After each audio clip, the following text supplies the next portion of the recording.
Nous sommes dans l'Oise, dans la nuit du 5 au 6 octobre 1983. Une maison isolée, une famille endormie, et dans l'ombre, quelqu'un qui rentre. Quelques minutes plus tard, des cris, des bruits sourds, puis le silence.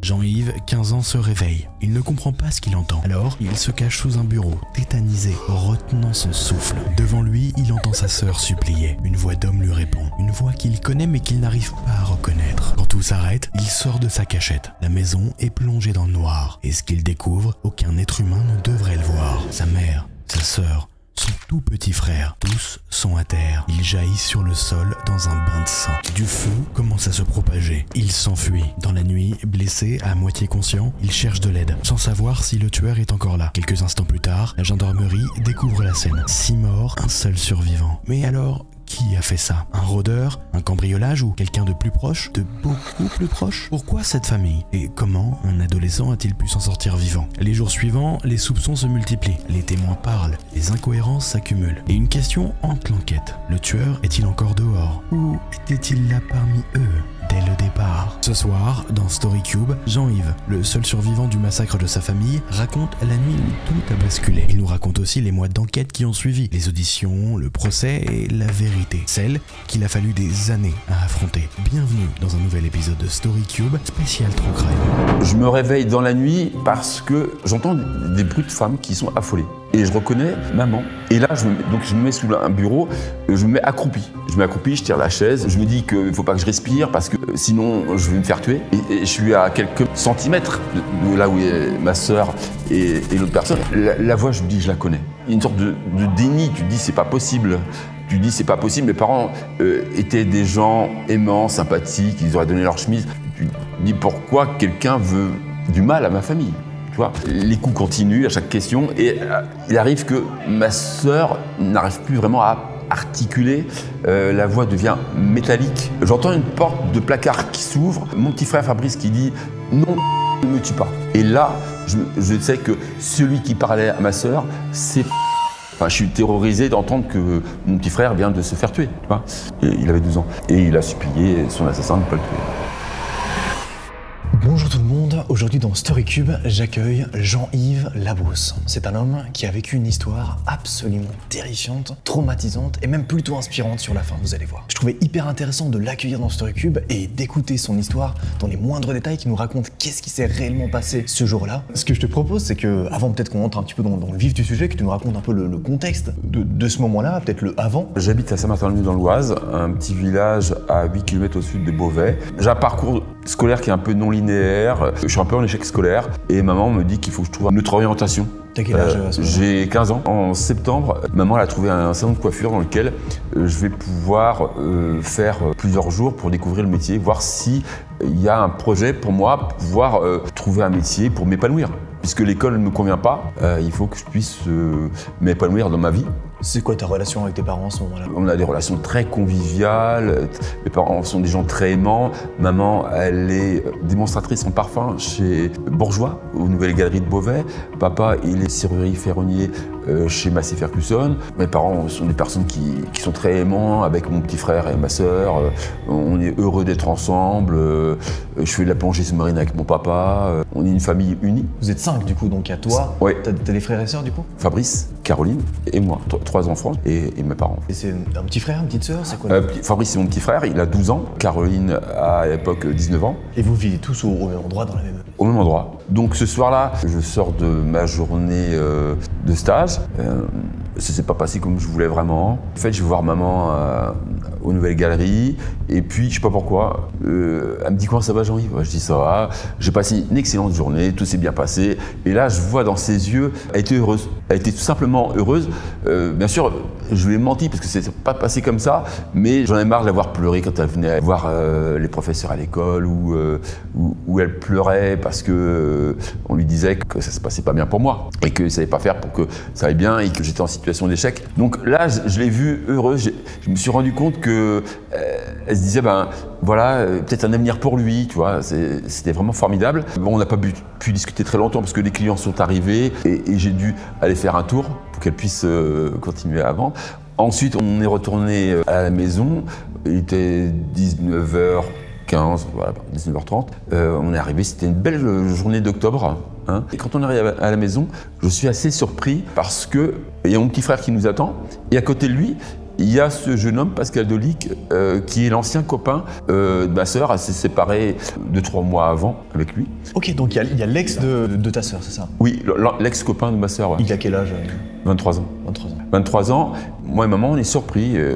Et puis quand on descend, il nous explique qu'il a préparé à manger.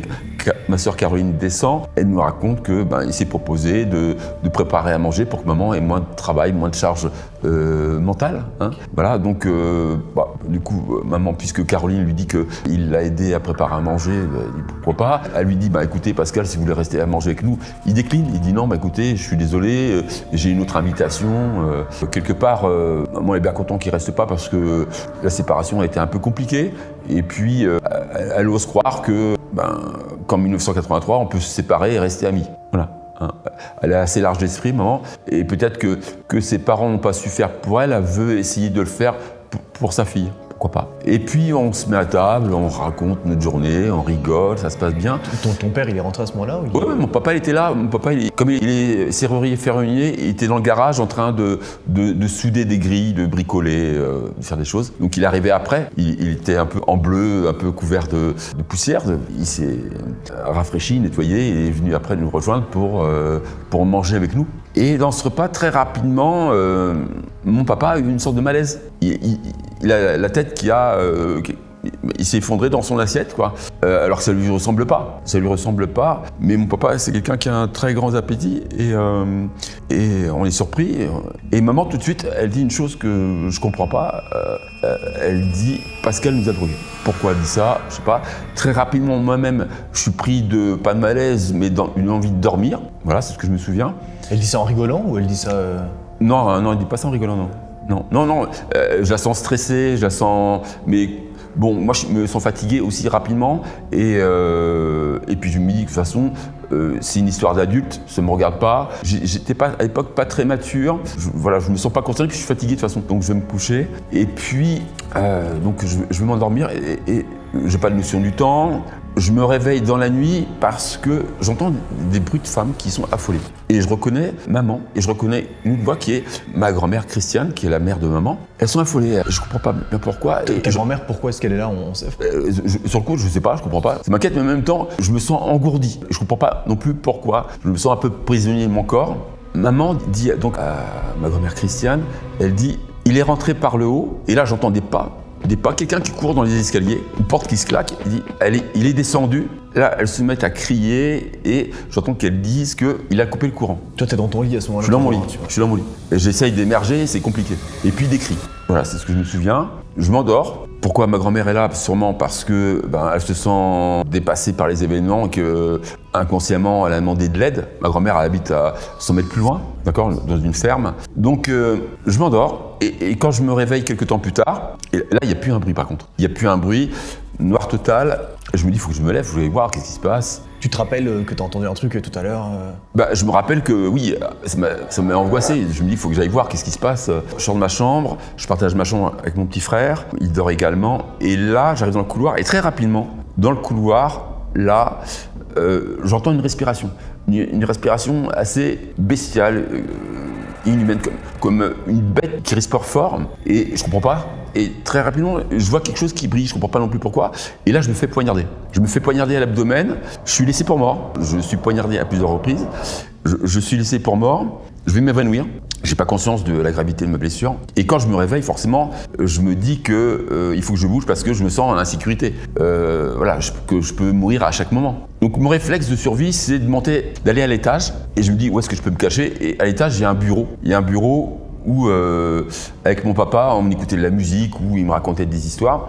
Toi, t'as vu un truc pendant ce temps ou t'as rien vu, t'as juste vu quelqu'un J'ai juste vu, j'ai pas vu personne, vraiment, j'ai pas pu reconnaître quelqu'un. Je suis dans le noir total, hein. J'ai juste vu quelque chose qui brillait, quelque chose de couleur argentée, la lame du couteau. Pourquoi? Parce que, en fait, ce soir-là, il y a un soir de pleine lune. Dans la porte d'entrée, c'est une porte vitrée. Donc il n'y a pas de lumière, mais il y a quand même une sorte de pénombre où on peut voir quelque chose briller. T'as pas vu tes parents en bas quand t'es descendu? Non, je vois personne. L'idée, c'est de sauver sa peau, de se réfugier. Et là, je me mets sous un bureau, je me mets accroupi. Je tire la chaise, voilà, je dis bon, tu sais de pas bouger là. Et très rapidement, j'entends un homme qui parle à ma sœur, Caroline, et il lui dit « Il est où Jean-Yves ?» Et ma sœur, je l'ai pas vu, elle sait pas où je suis, forcément. Et à chaque fois qu'il lui pose la question, à chaque fois, il y a un coup, tu vois. Et ma sœur, elle avait une voix très cristalline, et à chaque coup, à chaque fois qu'il lui pose la question, à chaque fois, c'est un coup. Et en fait, ça va s'accélérer. Et ça paraît interminable. Je me dis qu'il ne faut pas que je respire parce que sinon, je vais me faire tuer. Voilà. Et je suis à quelques centimètres, c'est pas des mètres, hein. Peut-être 1 mètre, mais pas plus en tout cas, de là où est ma sœur et l'autre personne. Et la voix me parle. Je peux pas voir, j'ai la chaise. La voix, je me dis, je la connais. La voix, je dis, je la connais, mais il y a une sorte de déni. Tu te dis, c'est pas possible. Tu dis c'est pas possible, mes parents étaient des gens aimants, sympathiques, ils auraient donné leur chemise. Tu dis pourquoi quelqu'un veut du mal à ma famille, tu vois? Pourquoi quelqu'un veut du mal à ma sœur? Et là, plus les coups s'accélèrent, j'entends ma sœur qui tombe par terre, les coups continuent à chaque question, et il arrive que ma sœur n'arrive plus vraiment à articuler, la voix devient métallique, et en même temps, je suis derrière ma chaise et je me dis que je peux rien faire, que en même temps je suis terrorisé. Et psychologiquement c'est compliqué aussi. Tu vois, tu te dis à chaque seconde tout peut s'arrêter. Et en même temps tu peux pas aider ta sœur. Je vais m'évanouir. Je vais m'évanouir parce que psychologiquement c'est trop dur, parce que physiquement je me rends pas compte que je perds beaucoup de sang. Quand je me réveille, je me dis que ça va sembler interminable. Je sais pas combien de temps ça dure, mais ça me semble interminable, que j'ai pas pu rester en apnée tout ce temps-là, que j'ai respiré, que peut-être on m'a entendu, et que tel un animal fugitif, une bête traquée, je me dis qu'il faut que je bouge parce que ma vie en dépend. Donc je change d'endroit, je vais dans une partie des combles. Je rampe, je me cache. Et là, au moment où je me dis, je me sens un peu plus en sécurité, j'entends une porte de placard qui s'ouvre. Mon petit frère Fabrice qui dit « Non, Pascal, ne me tue pas ». Et là, je sais que celui qui parlait à ma sœur, c'est Pascal Dolly. Petite précision pour ceux qui n'auraient pas compris, mais Pascal Dolly, c'est donc l'ex-petit copain de sa sœur. Il semblerait donc à ce moment-là que l'ex-petit copain de sa sœur est en train d'assassiner le petit frère de Jean-Yves. Et là, des coups, et puis plus rien, et en même temps, tu te dis, je suis terrorisé d'entendre que mon petit frère vient de se faire tuer, tu vois. Et il avait 12 ans, et il a supplié son assassin de ne pas le tuer. Mais bon, voilà, je suis terrorisé, je suis effondré, je m'évanouis encore, et je me réveille parce que j'arrive plus à respirer. Pourquoi j'arrive plus à respirer? Il y a la fumée. Il y a de la fumée, et je me dis, ça y est, la maison elle brûle.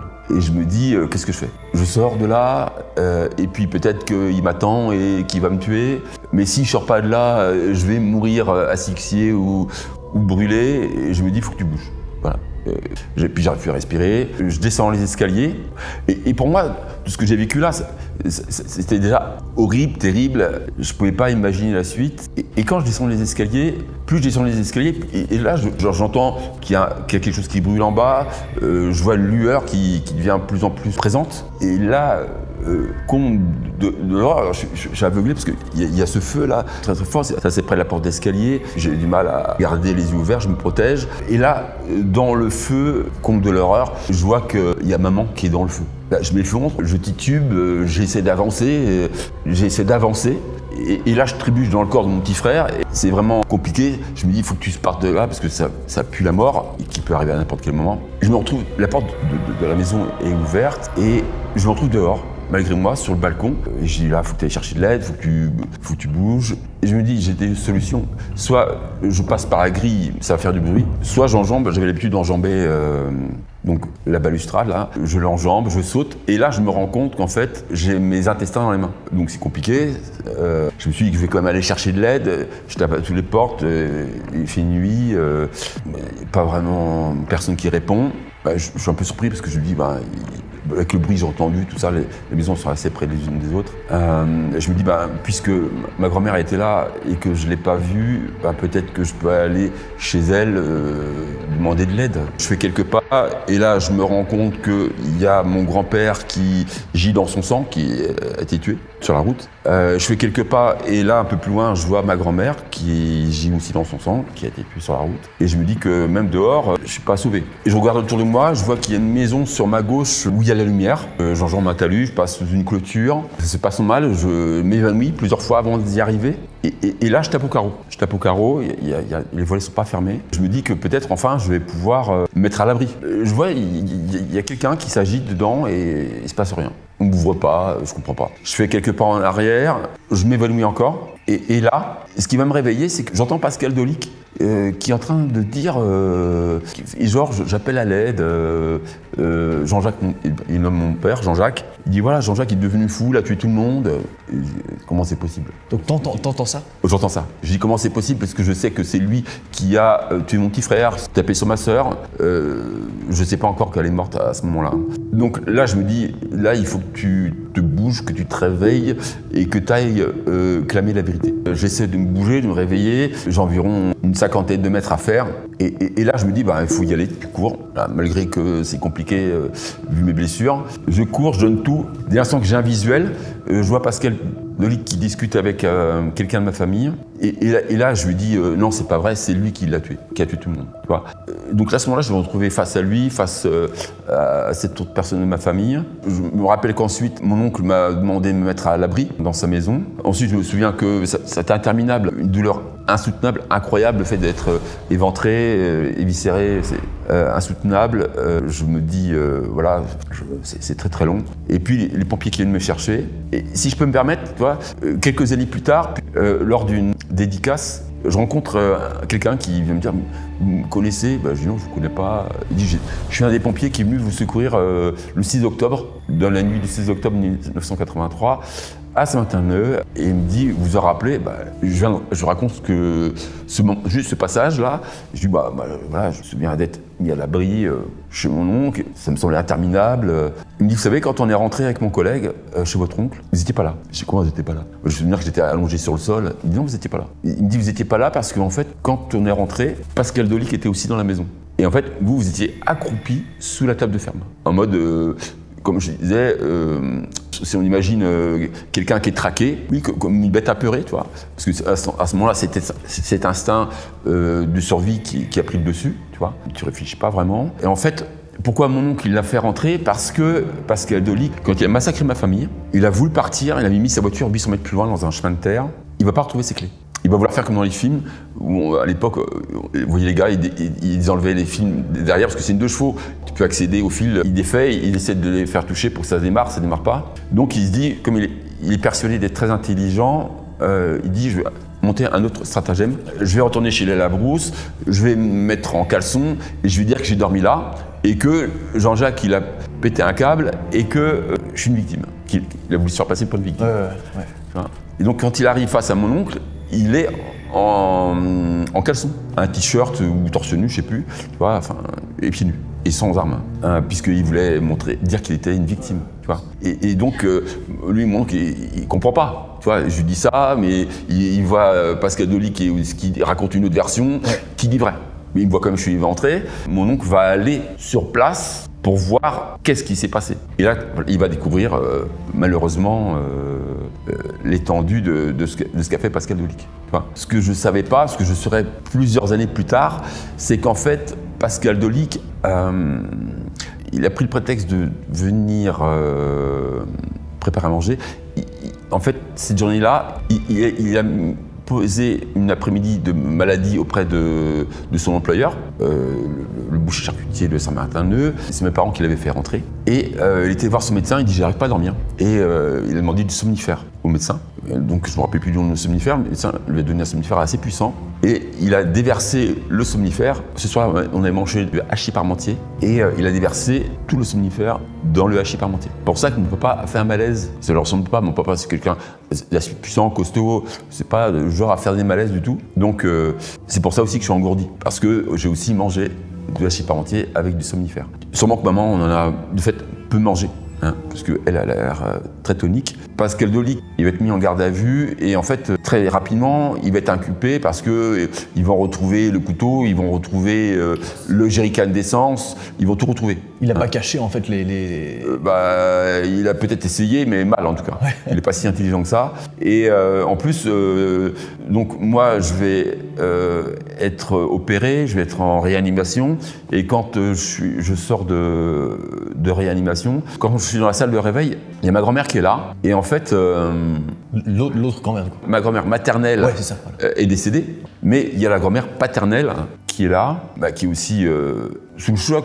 Tu vois, parce que elle a perdu son fils, sa belle-fille, ses petits-enfants. Elle essaie de voir dans quel état je suis, tu vois, psychologique. Et en fait, quand tu vis un traumatisme, quand tu es en deuil, il peut y avoir cette phase du déni. Oui, il peut y avoir 5 phases. Et j'étais à ce moment-là dans le déni. Je voulais pas... j'arrivais pas à admettre ce qui s'était passé. Parce que je voulais pas admettre que mon monde avait basculé, que mon enfance n'existait plus, que la famille que j'aimais n'existait plus. Et pour l'enfant que j'étais peu mature, d'être face à autant de violence. Donc voilà, donc le seul moyen de se préserver inconsciemment, c'est le déni, tu vois. Et quand ma grand-mère me demande comment je vais, est-ce que j'ai vu des choses, je demande si mes parents vont bien. Et elle pense que je sais rien en fait. Parce que je dis ça, tu vois. Et je me réveille progressivement, je regarde mon ventre, j'ai un sparadrap de 20 cm, je dis qu'est-ce que j'ai encore fait comme connerie, tu vois. Je suis fatigué parce que j'étais transfusé, j'ai perdu beaucoup de sang. Inconsciemment, je repense au moment heureux que j'ai vécu avec ma famille, donc au mois d'août quand on était au camping dans le Gard, où on avait fait des trucs incroyables. À chaque fois, c'est des moments heureux avec ma famille, tu vois, consciemment. Et mon esprit va se raccrocher à ça. Ou à d'autres moments, un peu comme dans le livre d'Anne Frank, j'ouvre une porte de placard et il y a ma famille qui est cachée derrière et on se prend dans les bras, tu vois. Alors je sais plus si c'est en fin d'après-midi ou le lendemain matin, ça tape à la porte, ça cogne. Et là, je vois 2 gendarmes qui rentrent. Et là, j'ai dit, là, j'ai fait une connerie. Ouais. Et là, très vite, je comprends que ce que je pensais être un cauchemar n'est pas un cauchemar, que c'est la triste vérité, que ce que j'ai entendu, vu, c'était vraiment ça. Et il me questionne et très rapidement, je me dis qu'il faut que je sois plus précis dans mes souvenirs pour justement dire la vérité. Parce que j'ai conscience que Pascal Dolic va vouloir se dédouaner. Ouais. Qui va essayer de trouver un moyen, un stratège pour éviter la justice. Donc mon témoignage permet de confronter les dires de Pascal Dolic et le fait de garde à vue, il va être, comment dirais-je, inculpé. Tu vois. Moi, je vais rester 1 mois et demi à l'hôpital. Toi, tu leur dis quoi du coup aux gendarmes? Tu leur dis vraiment je leur dis ce que je te dis là. Ouais, c'est ça. Okay. Ouais. Voilà, je dis ce que je sais. Ils réagissent comment face à ça? Ils sont... En fait, ils m'apprennent que ma sœur, ce que j'avais pas conscience, ils m'apprennent que ma sœur a été tuée, que mon père a été tué. C'est des personnes que j'avais pas vues. Là, c'est un peu comme, tu vois, quand tu vois des scènes de guerre où des gens avaient avant une vie heureuse et c'est un champ de ruines. C'est un peu ça, c'est carrément ça même. Je me rends compte que c'est un champ de ruines, je me rends compte, mais j'ai pas conscience du vide. J'ai pas conscience du vide que ça va représenter pour moi. Et puis je suis dans ma chambre d'hôpital. Moi, je suis grandi à la campagne, tu vois, avec plein de verdure. Et là, je me trouve dans une chambre avec une vue sur cour. Ouais. Et c'est que du béton, gris, tu vois. Gris au mois d'octobre. Et après, les jours d'après, ils sont pas terribles. Là, oui, là, je plonge un peu quand même. C'est compliqué. En plus, t'as les gens qui viennent pour voir comment je vais. C'est gentil, tu vois, ils essayent de me soutenir, mais en même temps, c'est les adultes qui venaient quand papa et maman faisaient des anniversaires ou des jours de l'an. On faisait des jours de l'an incroyables où on réunissait toute la famille, tu vois. Et là, toutes les personnes qui sont là, tous ces adultes, ils discutaient pas trop avec moi, tu vois. Moi, j'étais le gamin qu'on disait bonjour, mais on parlait pas vraiment avec moi. Et là, tu sens qu'ils sont bienveillants, mais ils savent pas quoi faire, ils savent pas quoi dire, parce que comment je vais le prendre. Il m'offre des livres, alors que moi, c'est pas que j'aime pas les livres, mais comme je suis métier 10, c'est compliqué. Donc on m'offre plein de cadeaux, mais ça empêche que je me sens seul et je sens ce vide-là qui est un peu insoutenable. Très rapidement, dans les visites, il y a une jeune fille qui vient me voir et puis là, elle m'embrasse sur la bouche. C'est un peu comme si quand t'as la mer, t'as pas vu la vague, tu vois, et tu prends la tasse et d'un seul coup, et là, ça fait ça, tu vois. Tu dis, ah oui, la vie, ça peut être ça aussi. Tu vois, et là, il y a un peu dans tout ce noir, ce gris, cette ambiance macabre, une petite lumière. Dans le tunnel, tu dis, ah oui, si tu vas par là, peut-être que c'est un chemin pour essayer d'avancer. Tu vois. Après ça, la grosse difficulté, ça va être le retour. Le retour, je me rends compte que les adultes de l'époque, donc papa, il avait une sœur, donc sa maman, et puis maman, elle a 3 autres sœurs. Tu te rends compte qu'en fait, ce que tu croyais un monde merveilleux, ce que tu croyais être un monde merveilleux, tu te rends compte que en fait, quand tu sors de ton enfance, la réalité n'est pas la même, que les adultes, personne ne s'aime. C'est encore plus lourd parce que toi, tu voudrais autre chose. Eux-mêmes essaient de comprendre, alors on te pose des questions sur ce qui s'est passé, c'est revenir sur ça, alors que moi, je voudrais avancer, essayer d'oublier. En même temps, je suis en colère, j'aurais aimé avoir un fusil ou une arme pour pouvoir défendre ma famille et régler le compte à Pascal et Dolly, tu vois. Donc, tu vois, c'est assez mêlé comme confus. Très rapidement, je vais faire un compte de l'avocat Christian Garnier qui va m'expliquer qu'il va y avoir une enquête qui est en cours, que Pascal Dolic est inculpé, qu'il y aura un procès dans quelques années, on ne sait pas quand. Dans quelques années, ok. Quelques années, oui. Quelques années parce que il y aura des expertises, il faut déterminer l'heure des décès, tu vois, pour que il y a tout le côté administratif, héritage, machin qui me dépasse, tout ça, tu vois. Et en même temps, je me rends compte encore une fois que ça crée des tensions et c'est vraiment compliqué. Quelque part, t'as l'impression que dans ton deuil, il y a un deuxième deuil, que tu as perdu ta famille chère, mais que l'ensemble de ta famille quelque part même n'existe plus, que tout ce château de cartes s'effondre. Je retourne à l'école, je me rends compte que ça n'a plus de sens. Ce qui va me sauver un peu là, c'est encore une fois, je me rends compte qu'après ça, j'ai une cote auprès des filles. Je ne comprends pas pourquoi, mais voilà, d'un seul coup, il y a des filles qui s'intéressent à moi. Ça fait du bien. Encore une fois, c'est une sorte de bulle d'air, tu vois, pour s'échapper un peu de tout ça. On va me dire que l'école, j'y arrive plus en fait. J'étais déjà pas très brillant et là, j'y arrive plus, je décroche complètement. Et là, on me dit, il faut t'orienter. Je ne veux pas retourner dans le salon de coiffure où j'avais fait mon stage parce que ça me ramène à la nuit, et puis ça s'était pas bien passé. Et inconsciemment, je vais vouloir aller dans le salon de coiffure où papa allait se faire couper les cheveux, où j'allais aussi avec lui, parce que c'est le moment que je partageais avec mon papa, tu vois. Et de là, je vais me lancer à 300% dans cet apprentissage, dans ce métier que j'avais envie de faire et que j'avais parlé avant avec maman et j'avais vu son sourire ce soir du 5 octobre, avant qu'elle meure. Donc, tu vois, inconsciemment, j'en ai pas conscience à l'époque de tout ce que je te dis là. C'est après coup, quand je t'en parle, ça me revient comme ça. Ensuite, mon avocat va me préparer pour le procès qui va arriver. Le procès, il arrive donc en mai 89, je crois. C'est combien de temps après, à peu près 6 ans. 6 ans après. Ouais, 6 ans après. Donc pendant ce temps-là, parce que le lit va être en préventif. Voilà. Et donc ce temps-là va se déduire de la peine qui sera donnée après. Hein. Donc en 89, je suis devenu un homme, je fais mon service militaire, mais en même temps, je suis terrorisé de le rencontrer. Alors c'est marrant, parce que je suis terrorisé de le rencontrer, mais en même temps, j'ai envie de lui montrer que je suis devenu un homme qui me fait plus peur. Tu vois, je suis terrorisé aussi parce que je ne sais pas comment ça va se passer, parce que je suis impressionné d'être dans une cour d'assises, parce que du fait aussi que je suis multidis, je suis dysphasique, là ça ne s'entend pas, mais quand je suis fatigué ou si je ne me concentre pas sur des mécanismes que j'ai mis en place, j'ai une élocution qui hache. Ce premier métier dans la coiffure, on s'est souvent moqué de moi parce que quand je parlais, c'était pas très éloquent. Voilà. Donc on va arriver, le procès il va durer une semaine. Christian Garnier, il a une figure paternelle. C'est qui C'est mon avocat. L'avocat. C'est mon avocat. Il va me protéger, il va éviter que j'aille à la reconstitution, il va éviter que je sois là au moment des comptes rendus d'autopsie. Il y a quand même le huissier qui va faire une erreur pour moi. J'ai pas besoin de ça. Il y a quand même un autre moment où il y a des photos des corps qui sont partagées à l'Assemblée. Et là, l'huissier, il me tend la photo de maman une fois qu'ils ont éteint le feu.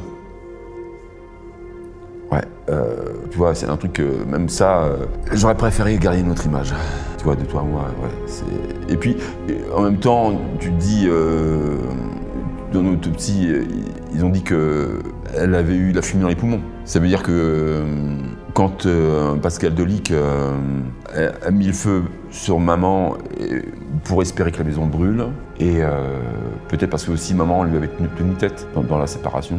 Pascal Delic, il va raconter qu'en fait, il était venu comme un prince charmant, tel Roméo, tu vois, pour chercher ma sœur, pour l'emmener au Canada. Sauf que, tu vois, dans Shakespeare, Roméo, quand il vient pour dire à Juliette de partir, il a une guitare, il a un bouquet de fleurs. Lui, Pascal Delic, il est tellement romantique, il vient avec un bidon d'essence, un couteau de 20 cm affûté, tu vois.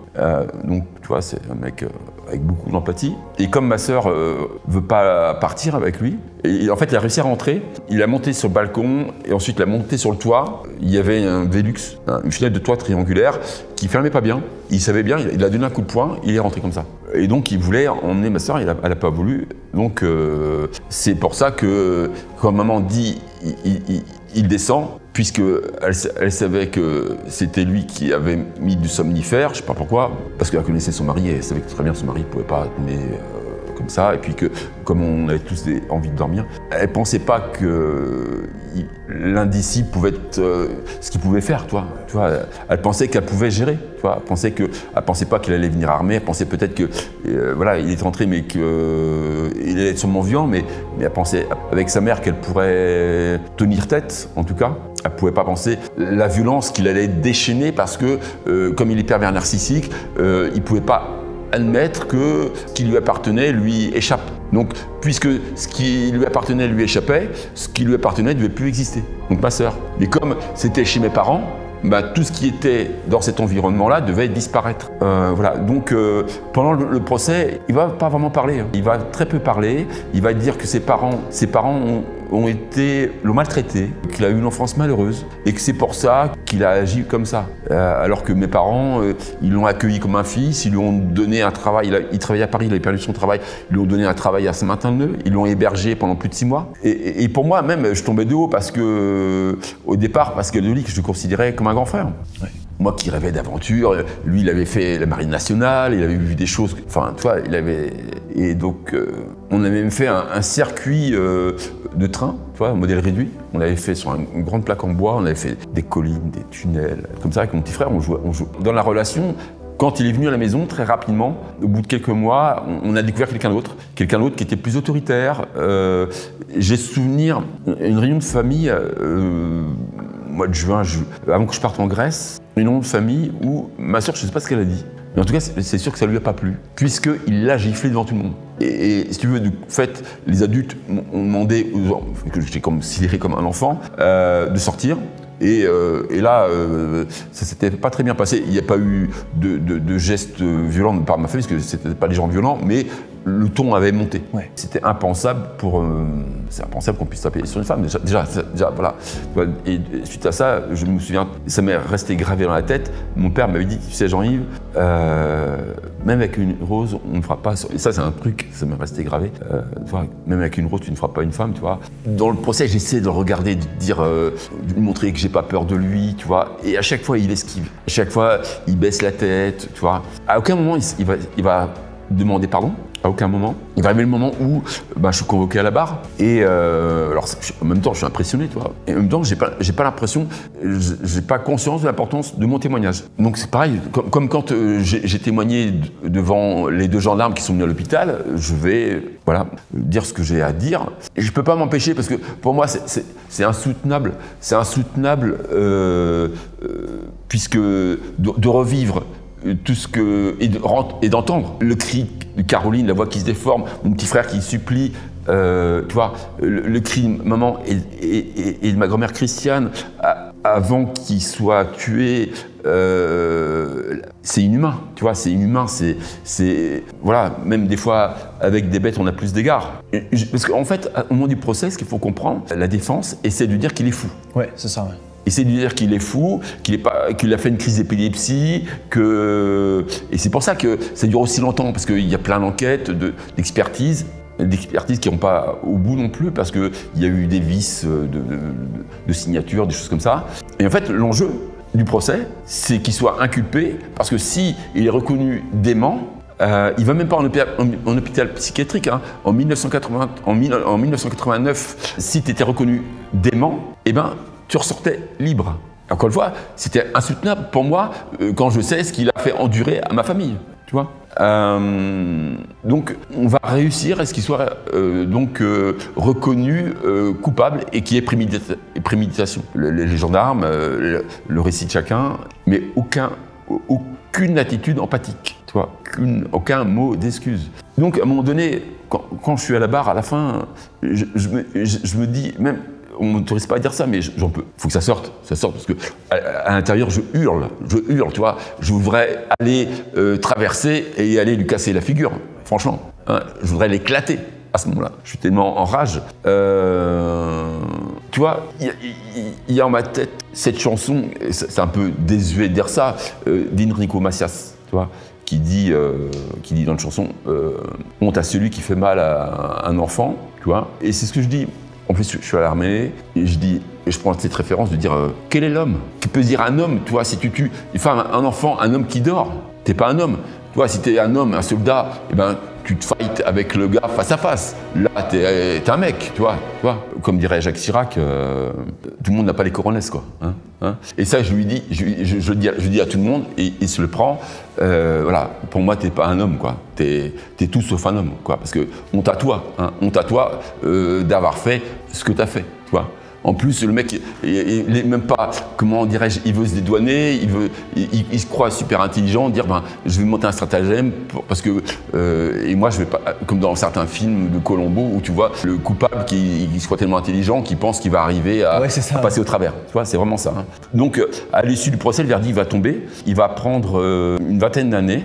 Et là, je suis encore révolté parce que j'espérais, à l'époque, on parlait de peine incompressible et perpétuité. Et pour moi, j'espérais qu'il prenne au moins 30 ans de ce qu'il a fait, de ce qu'il a fait endurer. Ouais. Et là, je suis un peu en colère. Et quand les journalistes viennent me voir, je demande à Christian Garnier de parler parce que je me dis ça va pas être audible, ce que je vais dire. Ça va pas être audible et ça porte desservir aussi le respect que j'ai pour ma famille défunte, tu vois. Et il me dit Jean-Yves, maintenant il faut avancer et oublier que tu es une victime, te reconstruire, tu vois. Il est toujours en prison aujourd'hui Non, il est sorti en 2005. Bon, moi je vais devenir coiffeur, je vais fonder une famille. Je vais rencontrer la maman de Camille et de sa sœur et je vais avoir l'impression de rencontrer à nouveau, ça va faire du bien parce que de retrouver pour une fois une nouvelle famille, tu vois. Mais ce qu'il faut comprendre, c'est que après avoir perdu mes parents, après le jugement, donc le jugement ça permet aussi de se dire bon, on passe à autre chose. J'ai voulu inconsciemment tourner une page. J'ai jamais vu de psychologue. Beaucoup plus tard, c'est une erreur. Parce que, comme on le dit dans le livre, ce qui n'est pas dit peut finir par troncher et ça ressort à un moment donné. En 2005, il sort. Et là, pour moi, c'est terrible parce qu'au départ, les symptômes du traumatisme, c'est je ne peux pas dormir sans lumière, j'ai peur la nuit. Parce que la nuit, insécurité, parce que donc j'ai besoin de lumière, ça me rassure. J'ai besoin de voir mon environnement. Même encore maintenant, le livre m'a fait du bien, mais c'est pas simple. C'est pas simple. Dès l'instant qu'il y a un bruit suspect, je sursaute. Je suis tout le temps en alerte, en fait. Quand l'administration pénitentiaire m'écrit pour me dire qu'il a purgé sa peine, des gens de famille me disent il faut pas qu'il sorte. Je rappelle Christian Garnier, je lui dis maître, comment on fait? Il me dit Jean-Yves, comme je vous l'ai dit, la justice a été faite, une sentence a été donnée. Voilà, il faut pas vouloir rentamer quelque chose. Ça peut réveiller chez lui peut-être de la haine, quelque chose. Voilà, vous avez des enfants, continuez à vivre, avancez. C'est même dire ça. Ok, donc c'est bien, mais moi, j'ai cette angoisse de la nuit qui revient, besoin de me rassurer.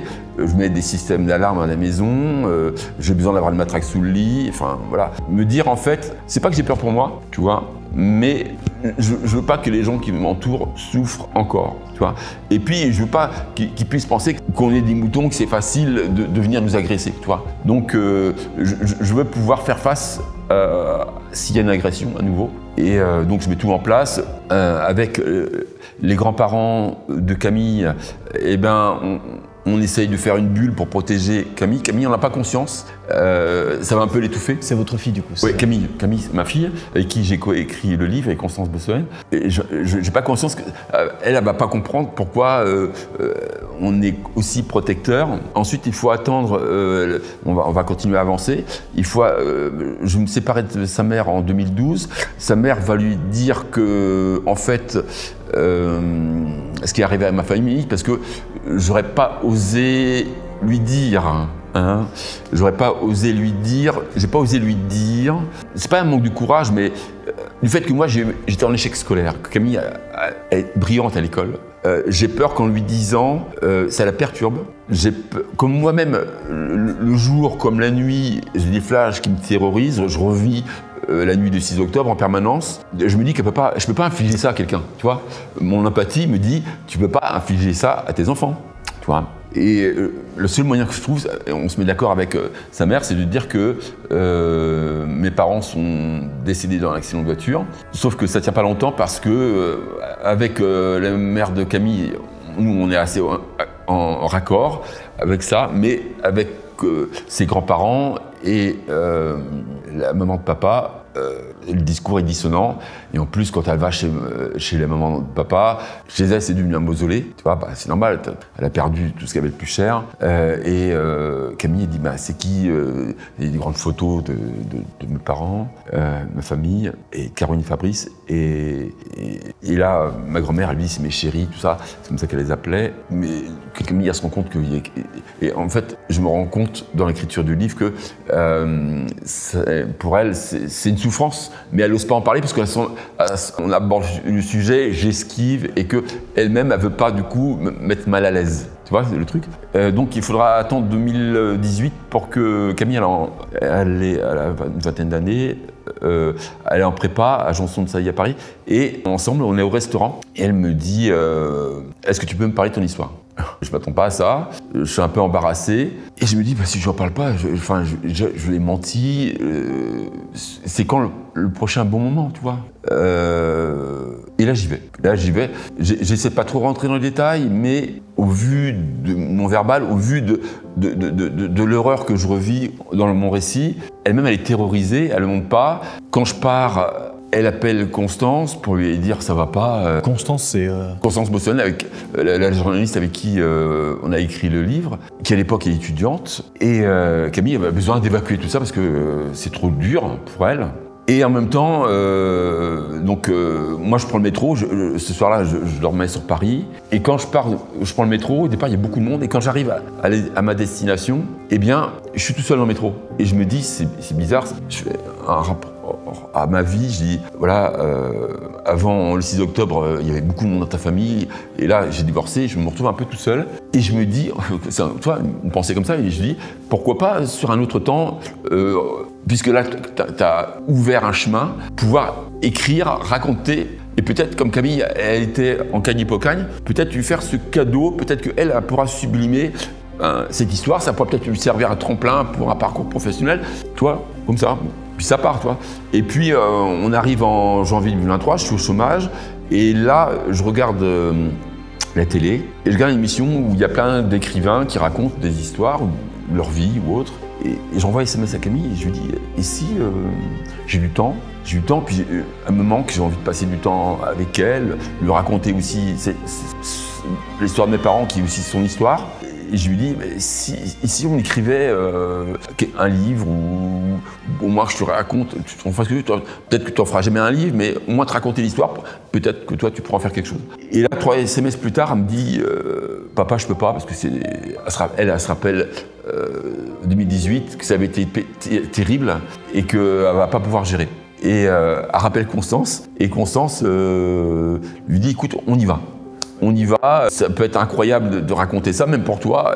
Et puis, elle dit à Camille, tu sais, ça pourrait peut-être être une thérapie aussi pour ton papa. J'en ai pas conscience. Un peu comme, tu vois, il y a certaines thérapies où, si tu as peur des araignées, on te met dans les araignées pour faire face à ta peur, l'affronter, tu vois, et pouvoir avancer. À le voir comme ça, je me rends compte que l'écriture du livre, j'ai pas conscience j'ai jamais écrit de livre, donc j'ai pas conscience. Et pour moi, je peux pas l'écrire tout seul parce que, comme je suis multidis, l'écriture c'est pas mon truc. Ouais. La première rencontre avec Camille et Constance, je connaissais pas Constance. Et Camille, elle dit, il faut que je te présente Constance. Elle est journaliste. Et là, blocage, parce que journaliste, je reviens à 1983. Les journalistes de l'époque sont pas très cool. Ils racontent des trucs incroyables. Ce qu'il faut, c'est vendre pour que l'hémoglobine, les trucs. Et bon, voilà, c'est compliqué. Un journaliste de Paris Match va me prendre son louis de Réa, alors qu'il y avait des gendarmes, tu vois, à la porte. Donc, j'ai pas tellement, à l'époque, une image sympathique des journalistes. Ouais, bien sûr. Mais bon, on peut changer. Hein. Et du coup, blocage.